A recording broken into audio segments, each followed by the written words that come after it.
Very few people seem to like the design now that controversial glass tower project at Vancouver's waterfront station has officially been rejected. Greg Harper is live in Gastown with more. Greg? Good morning, Jody. Yes, here on West Cordova Street here in Gastown this morning. Behind me, you could see this development application sign. I would imagine it'll be taken down soon. We have a private parking lot here. This is where the proposed waterfront tower was going to be. There likely will be a building here at some point, just won't be this one. Vancouver's urban design panel has rejected the proposed waterfront tower. It was designed by two architects from Chicago.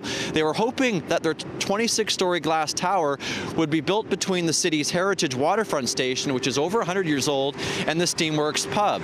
But the urban design panel, which is made up of a group of architects and engineers, didn't like how close the tower would have been to the heritage building. That was one of the issues. This was a design, a proposal that had a lot of critics. I did think that there was a likelihood that it would be approved, perhaps with some very minor conditions, and indeed it may well still be approved, although I think there will have to be some changes. The General Manager of Planning has indicated that he will now be recommending that there be some modification to the design before it comes back to the public. So there likely will be a building here at some point. That is the long-term vision, but it won't be a 26-story glass tower. Jody? The origami tower is no more. Thank you so much. Greg Harper reporting live from Gastown this hour. For the first time in almost 6 years, the Canadian dollar has slipped below 80 cents U.S.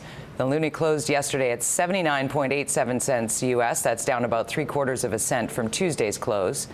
Economists have forecasted the Canadian dollar could drop to 75 cents U.S. or even lower. It will depend on a number of factors, including the length of the current oil price slump.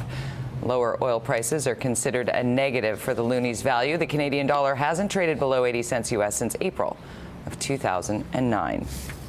A Vancouver police officer is due in court next week to face some very serious accusations. A 10-year member of the force has been charged with assault causing bodily harm and 2 counts of unlawful confinement.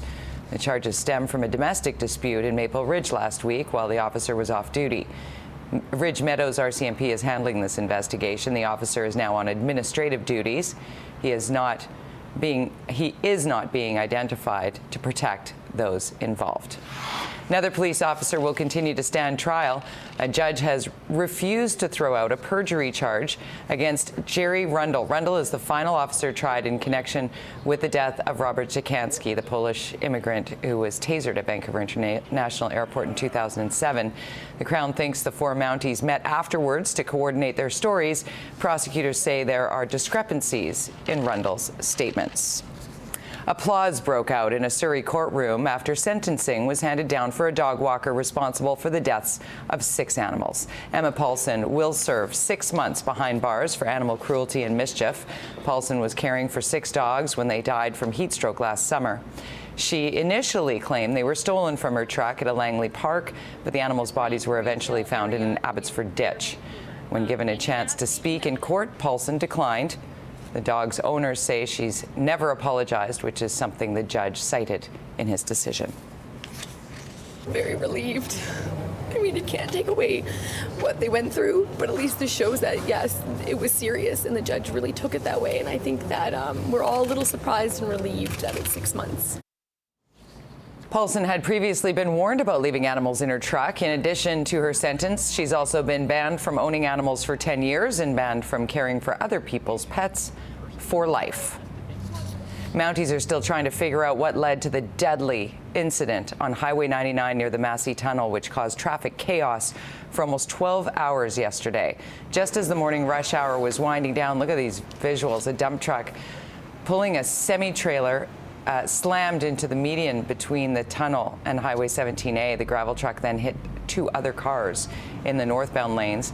The truck exploded, consuming the cab and killing the driver. The other drivers were taken to hospital, but they are expected to be okay.